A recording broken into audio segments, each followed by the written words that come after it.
José Ferreira da Silva, historiador e geógrafo, doutor em educação, professor da Universidade do Cariri, atua em pesquisa, extensão e promoção cultural voltadas à memória e à sustentabilidade das tradições agrárias do Cariri.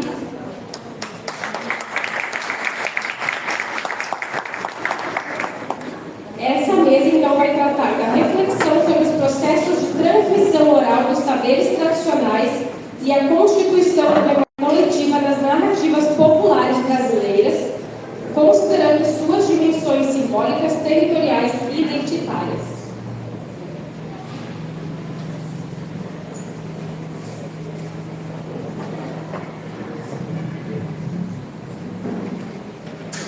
Boa tarde.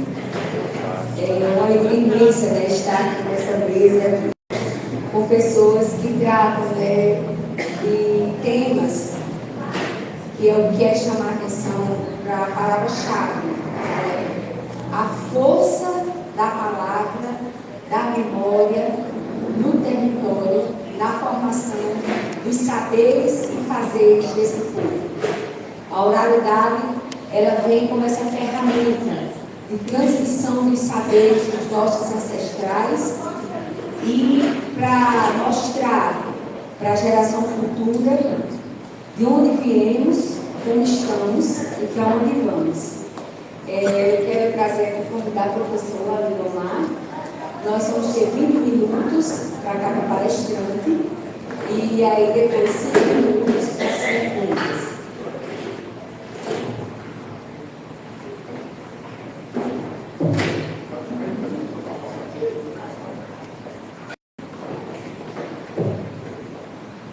Era um tempo maldito e deletério, de república em pleno feudalismo.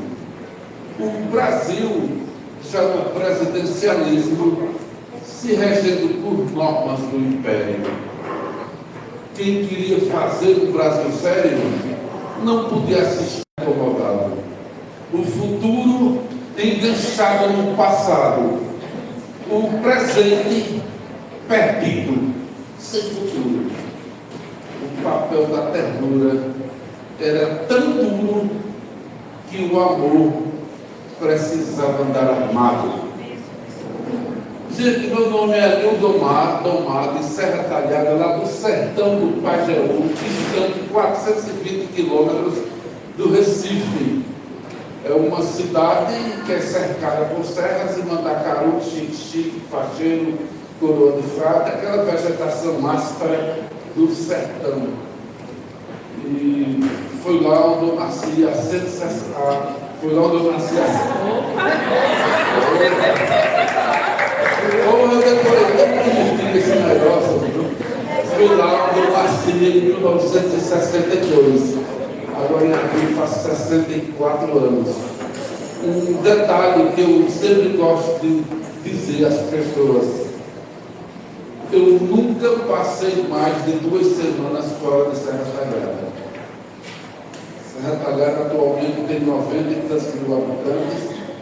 Nunca passei mais de 2 semanas fora de Serra Talhada. Eu só vivo em Serra Talhada porque lá tem tudo que eu quero. E esse meu envolvimento com a memória, com a cultura, com a identidade cultural do sertão, do Nordeste, do Brasil, ele veio pela coincidência que na minha cidade, onde eu nasci, também nasceu um personagem, um cidadão chamado Virgulino Ferreira da Silva. Esse cara, ele entra para a história, ele pula dentro da história com um apelido bem curioso de Lampião. Essa história foi que começou a me envolver. Eu era criança e via pessoas que não sido cangaceiros. São Isaías Vieira, ele no cangaço foi um cangaceiro zabeleiro. Aí eu estudava com os familiares deles, né? O José Saturnino foi o primeiro inimigo de Lampião. Aí os filhos, os netos de Saturnino, estudavam comigo no mesmo colégio, na mesma escola, os filhos de cangaceiros, os filhos de pessoas que foram da polícia, que combateram os cangaceiros. Na minha casa aparecia aqueles cidadãos, aqueles homens idosos, e o pessoal dizia: olha, esse pai foi cangaceiro, ele era do tempo do Lampião, ele foi cangaceiro, ele participava daquelas guerras, daquelas batalhas. Ou esse homem ali, ele era da polícia, ele combateu os cangaceiros, ele perseguia Lampião. Minha infância foi nesse universo. Meu pai, que também era do tempo do cangaço, fez parte de uma volante, né, lá na cidade de Misericórdia, na Paraíba. E essas histórias com os cantadores, com os poetas, com os cordelistas, isso começou a entrar na minha alma, a ser a minha alma, a ser eu. E quando eu dei fé, eu não estava fazendo outra coisa na minha vida a não ser rastreando a vida de Lampião.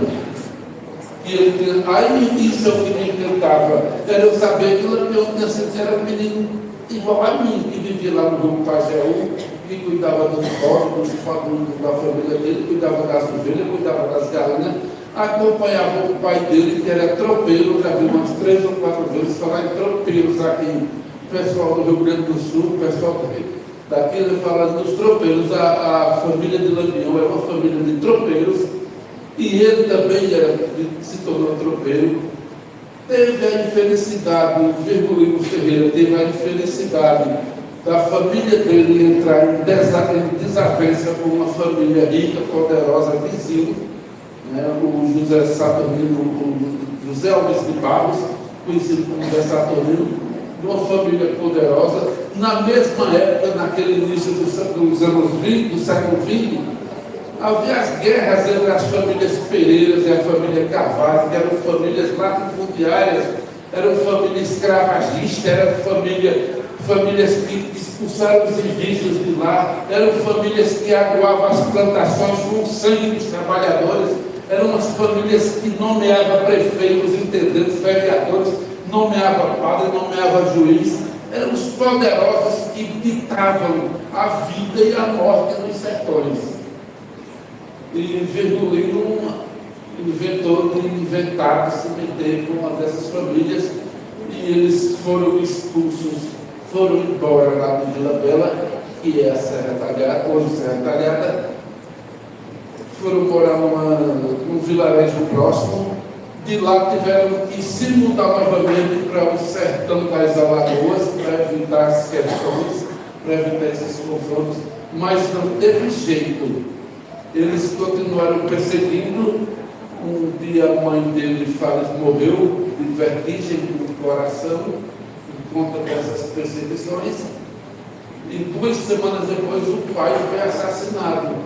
Então, como a justiça não tomou nenhuma providência para evitar o crime, não tomou nenhuma providência para prender os assassinos, então a única coisa que restou para ele naquela época foi reunir com os seus irmãos, junto a alguns amigos, e disse: olha, essa terra que foi molhada com sangue do inocente, e a partir de agora ela vai ser encharcada com o sangue dos assassinos, porque nós vamos matar até morrer. Nesse momento desaparece o trabalhador Virgulino e nasce o cangaceiro Lampião. E o cangaceiro Lampião, ele faz uma mudança impecável, no sentido real da palavra, impecável na história do sertão, porque aquele grupo de rapazes, depois a adesão de mulheres, vai invadir cidades, fazendas, povoados. Não é invadir, chegar atirando, não, é ocupando nas cidades, fazendo festa, dançando chachado, fazendo recitais, mostrando como é que se bota, como é que se desenha, como é que se declama, fazendo poesias, provocando as autoridades. Quando precisava brigar, brigava, desafiando os governos, desafiando a polícia, desafiando todo mundo e fazendo justiça com as próprias mãos, e perseguindo quem ele perseguia. E ele passou a ser uma ameaça muito grave, uma ameaça grave a toda a sociedade a toda a oligarquia dos sertões do Nordeste brasileiro. De 7 estados que ele andou, ele passou a ser uma ameaça, porque estava representando que era agora um homem do povo, um Zé Ninguém, um cego que era cego de um olho, zambeta, que era tudo defeito no pé, um cego de um olho, zambeta, que estava dando trabalho a todas as autoridades. Então,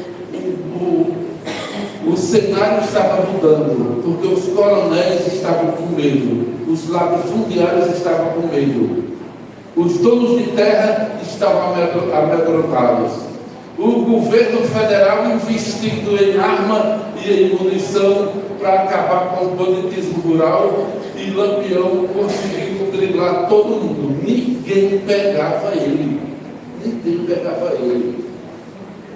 Um dia, no dia 28 de julho de 1938, ele foi traído e foi assassinado no sertão de Sergipe. Lampião, Maria Bonita e mais 9 companheiros. Nesse espaço de tempo de vida de Lampião, algumas curiosidades históricas precisam ser registradas. Esse ano de 2026 se celebra 2 passagens importantes da vida de Lampião. A primeira delas, Lampião foi convidado pelo padre Cícero, orientado pelo governo federal, o presidente Arthur Bernardes, para dar uma patente de capitão do Exército Brasileiro a Lampião. Em troca, Lampião deveria combater a coluna Prestes, porque a coluna Prestes estava em marcha pelo interior do Brasil, arregimentando homens para fazer uma revolução. Ora, se Lampião era um bandido, se Lampião era um fora da lei, então agora, para defender os interesses do governo, aí Lampião agora então pode ser um cabo bom, pode ser um cabo legal. Então são essas contradições da história. Outra coisa importante que aconteceu em 2026, mas já agora em novembro, foi o chamado Fogo da Serra Grande. Lampião já era perseguido por 7 estados do Nordeste. E nesse fogo da Serra Grande, Lampião soube que todos os comandantes de volante daquela região do sertão estavam reunidos lá em Serra Talhada, lá em Vila Bela. Então Lampião armou, e eram em torno de 400 soldados. Lampião estava com 50 cangaceiros. Então Lampião montou uma emboscada, Lampião montou um esquema de atrair esses cangaceiros para uma localidade que tem lá em Serra Talhada, chamada a Serra Grande, e lá era 8h45 da manhã quando começou o tiroteio. Era às 4h45 da tarde quando terminou o tiroteio, com dezenas de soldados mortos, e quem não fugiu morreu. Cangaceiro não tinha um só baleado. Foi uma aula de técnica de guerrilha e de liderança que Lampião imprimiu naquele momento. E ele se sentiu o dono da situação. Aí escreveu uma carta para o governador de Pernambuco, que a carta dizia o seguinte: Senhor governador, suas saudações com os seus. Faço-lhe esta para apresentar uma proposta de paz.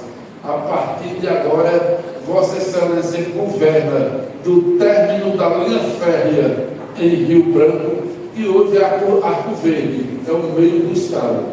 E eu governo da ponta da linha férrea até as barrancas do Rio São Francisco, em Petrolina. Assina Virgulino Ferreira da Silva Lampião, governador do sertão. Essas 2 passagens, elas expressam o desaforo, o desafio que Lampião estava empregando aos seus opositores, aos seus inimigos. Mas Lampião também, pela primeira vez, colocou mulheres dentro do cangaço.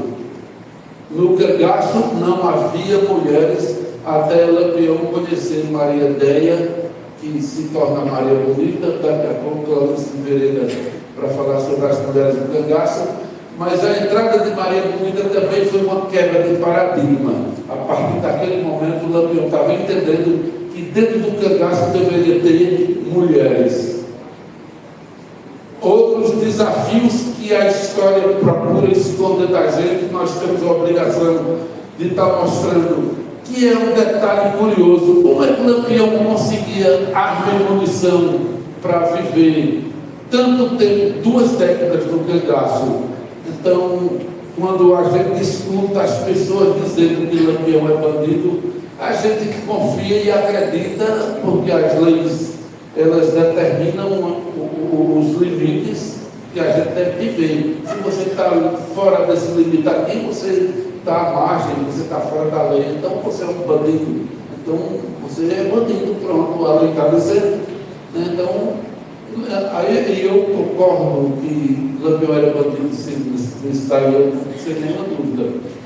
Eu só gostaria também que a gente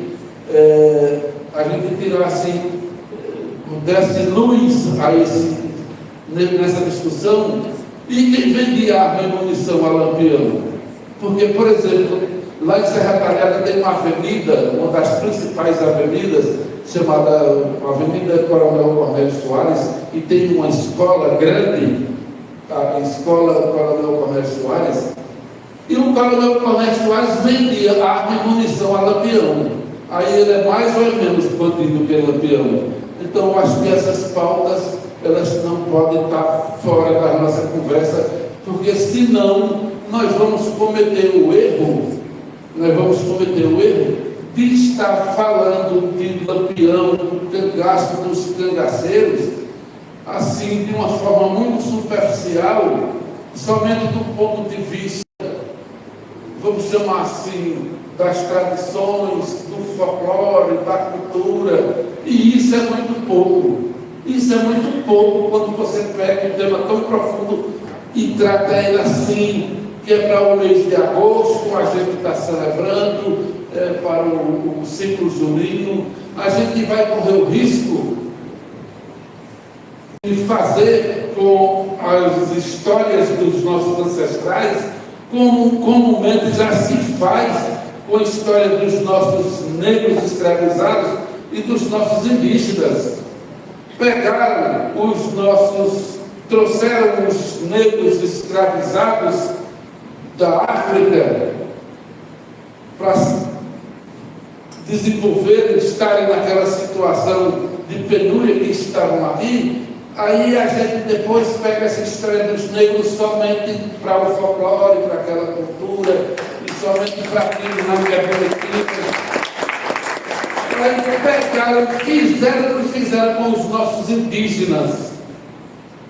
Expulsaram da terra, mataram, de abaguada, e agora a gente está tendo que visibilizar o inferno. Mas aí, quando é no dia do mês do folclore, no dia do índio, a gente bota um pluralidade do vestido, todo vestido com as pernas assim, igual aqueles índios americanos. Nem os índios daqui são. Então a questão indígena vai passar a ser somente aquela coisa desse rasa de folclore, daquela nossa cultura. Os nossos avós e bisavós, lá do sertão, que foram obrigados a se tornar cangaceiros. Foram obrigados a se tornar cangaceiros. Porque não estavam mais suportando aquele sistema dos coronéis e daqueles ricos fazendeiros. Se tornaram cangaceiros. Aí matam eles, arrancam as cabeças e expõem essas cabeças em praça pública, e essas cabeças só foram sepultadas em 1969, há poucos dias. Aí para a gente ser somente isso, é para a gente, não, de jeito nenhum. Nós temos uma pauta no cangaço, nessa história de Lampião, na história dos cangaceiros, dos povos indígenas, dos povos originários, dos escravos, dos escravizados, que precisa ser discutido do ponto de vista social, porque muitas feridas que geraram esse descaso com esses povos são ainda problemas que estão com suas feridas abertas. E a gente precisa pautar isso daí sim, com o nosso olhar da cultura, com o nosso olhar do folclore, com o nosso olhar da cultura popular, das nossas manifestações. Senão nós vamos estar repetindo o que aconteceu a vida todinha, o que aconteceu nessas 2, 3, 4, 5 décadas, e a gente ainda ser assim, as pessoas que procuram ser dizendo, não sou bom, nem sou mal, muito pelo contrário, não sou contra, nem a favor, deixa para lá, para a gente pelo menos ter pessoas com senso crítico. Nós precisamos se acordar desse senso crítico, desse sentimento, para que a gente faça valer o sacrifício que os nossos pais, avós e bisavós viveram. Então, para mim, esse eu resisto. Aí eu me debruço nessa história de Lampião. É um fascínio a história de Lampião, a história do cangaço.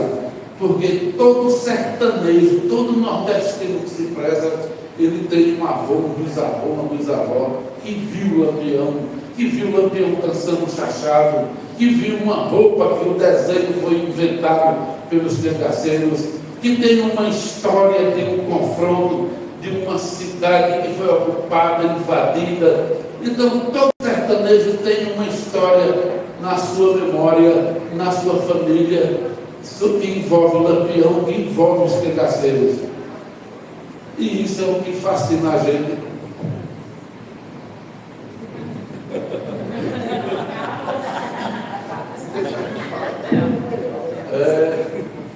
Porra, eu estava já causando.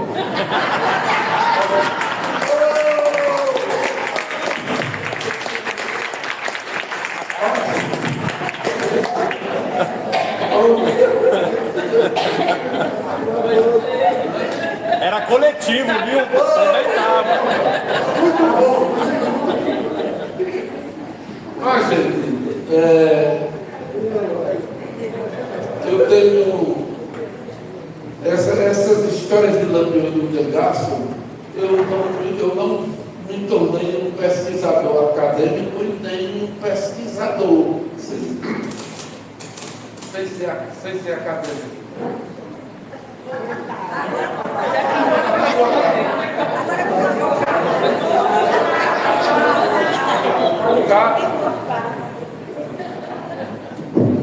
Eu não fui atrás por conta da influência acadêmica, dos estudos, etc. E nem comecei assim, intencionalmente, a pesquisar o cangaço. Essas histórias, elas chegaram na minha vida. E quando eu era criança, adolescente, 14, 15 anos, 16 anos de idade, os historiadores, pesquisadores, jornalistas iam para a Serra Talhada e eles procuravam as autoridades, né, nos anos 70, e eles queriam alguém que conhecesse a história do Lampião para levar a gente para. Mas tem um menino de São João ali, chamaram ele do São João, filho de Dona Maria, e o pessoal, e eu comecei a acompanhar esses pesquisadores, e foi onde eu comecei a descobrir que havia possibilidade da gente fazer um registro independente de tudo, de todo mundo. Aí nos anos 80 foi quando eu comecei também a vasculhar outros cangaceiros que moravam longe de Serra Talhada, gente da polícia, e o resultado foram alguns livros. Eu estou com um livro aqui chamado Lampião e o Sertão do Pajeú. Eu falo sobre a ação de Lampião antes da morte dele, lá na nossa região. Quem quiser conhecer mais alguma coisa sobre Lampião, está aqui o livro. Nesse livro tem um depoimento de soldados, tem os boletins de ocorrências, BOs, queixa-crime, processo, depoimento de vários cangaceiros, de soldados. Então esse livro está aqui à disposição de quem quiser conhecer mais sobre a história de Lampião. Você, com esse livro, você vai ter a impressão que você está frente a frente, cara a cara com o Lampião. A diferença é que você vai sair vivo para contar a história.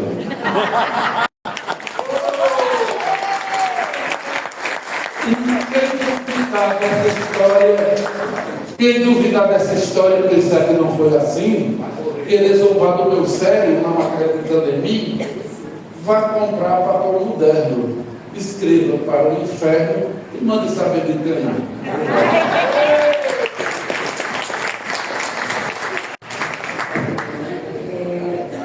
A gente se encanta, né, com essa oralidade e traz para cá uma experiência que foi justamente o poder da palavra, né, da transformação do território. Muito bom, professor, e eu vou passar agora para a minha amiga, referência também, Cleonice, que traz a trajetória da mulher dentro do negócio. Eu vou descer porque eu vou ficar olhando ali uma colinha que eu fiz. Não fez para eu.